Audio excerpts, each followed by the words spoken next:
Good Saturday afternoon. My day is over as far as going anywhere, doing much of anything, besides some laundry maybe. I went with James with his medical appointment this morning. We had some lunch. He got some cheap gas at gas station. And now he's taking a nap and I'm just chilling.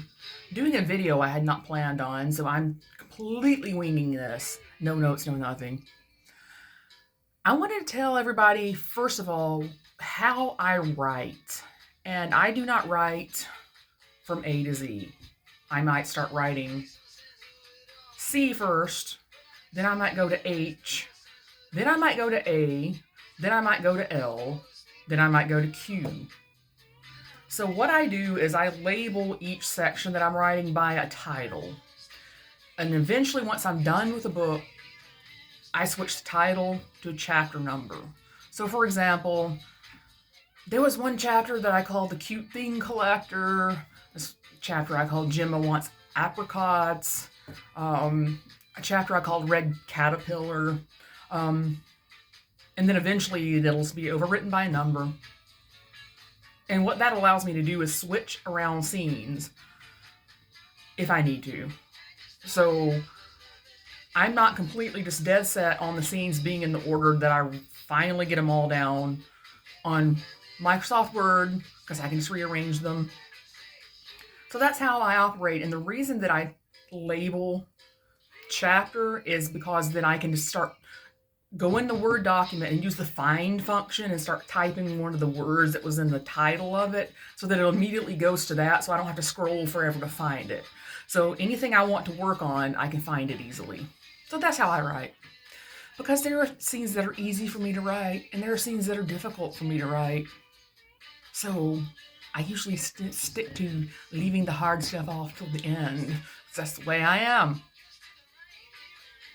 I'm really hoping that I never get caught up in a copyright violation with the music that I play in the background, but I just can't have it silent. Stuck in the Middle with You. What was that movie? The Quentin Tarantino movie? The scene where the violence is not graphically shown, where the guy cut off the cop's ear and then he's going to dump gasoline all over him and set him on fire. The psychological terror of that, I will never forget. Kind of like the log scene in Final Destination. I will never forget that. Anyway, I'm going to move on to cut scenes in Thrice. There are two. And one of them I cut because I couldn't figure out how to insert it naturally into the story without letting the cat out of the bag before the cat gets out of the bag.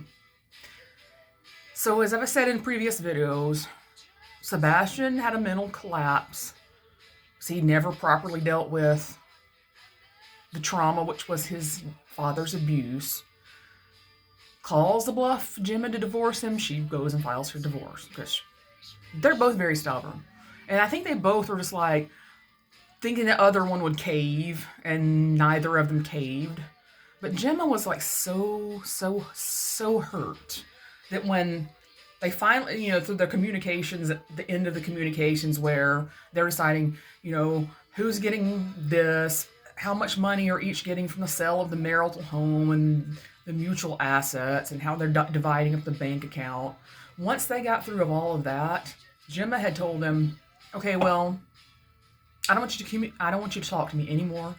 I'm blocking you on my phone, blocking you on social media. If you send me a letter, I'm going to send it, return to sender. I don't want you to write me a letter. I don't want you to try to communicate with me in any way. I'm done. She was so emotionally hurt and wounded. And it could have continued on that way forever. But 5 years, so it's 2005 is when she tells him that. 2010, she's just sitting in her house, just doing some morning routine. She's off at her pastry shop. Has a day off, probably just drinking some tea or coffee and reading the paper or something. There's no music playing, the television isn't on. Maybe a fan is on, I don't know. When she hears a thump, and she looks away from her magazine or whatever she's reading, looks toward her bookshelf where the thump sound came from, and there is one solitary book lying there on the floor that had come from out of the center of all the books, not like off the top. And you know how sometimes you've had some really uncomfortable, disconcerting situation happen and you see something and you're kind of like sneaking up on it slowly and kind of like looking at the side of your eye. I remember when I was a little kid, there was this weird ass caterpillar, the likes of I've never seen before in my life since then, that I'm like walking sideways to it, this like looking at it like this, like looking at it like defensively. So you know something is not right. Or something supernatural. You get this kind of like instinct to protect yourself, but at the same time you're intrigued to figure out what's going on. She just have no idea why that book hit the ground. And its sentient earth pushed it off that shelf. She notices lying open perfectly with some object sticking out of it, so finally she gets the courage to walk, pick it up, realize it's some book she had been reading like 10, 15 years prior, and she just abandoned it, and she'd used something as a bookmark. I'll start reading it again later. She never did. And what it was a picture, Polaroid picture of Sebastian that she had taken when they were hiding from flying cockroaches in a Jacksonville, Florida hotel that had invaded their room. They sat up all night in the bathtub, and that's how they slept. And then Gemma was so sore the next day.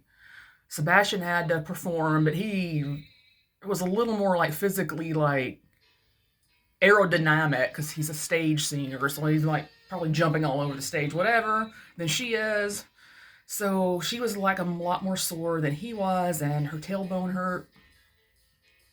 When she saw this photograph and thought about all those decades, like 3 decades, she followed him around and did his bidding. And then he had the nerve just to one day get mad at her for some decision she'd made about getting herself her own career and tell her to file for divorce. That was just such of an emotional knife wound. And when she saw that photograph, she was angry. So she unblocks him, calls him, intending on just like completely flaying him to the bone when he answers the phone, screaming, berating. She had this flash of anger. But then as soon as that he said her name and started crying in happiness, it almost dropped out. She dropped the photograph and they talked for hours. And then they started setting up a kind of a casual friendship that eventually is going to be them reuniting and getting back together as a romantic couple like almost 20 years later. Because he was her boy. The only reason I dropped the scene, because I thought it was pretty powerful, the book thing, is that there was nowhere to insert 2010 in I'm going in year order instead of jumping around in time like I did in the Primogenial. There was nowhere to really insert it that made any sense, because later Sebastian tells Harlow that, yeah, she had called me after 5 years, and then eventually when they get back together romantically, she's like, yeah, blah, blah.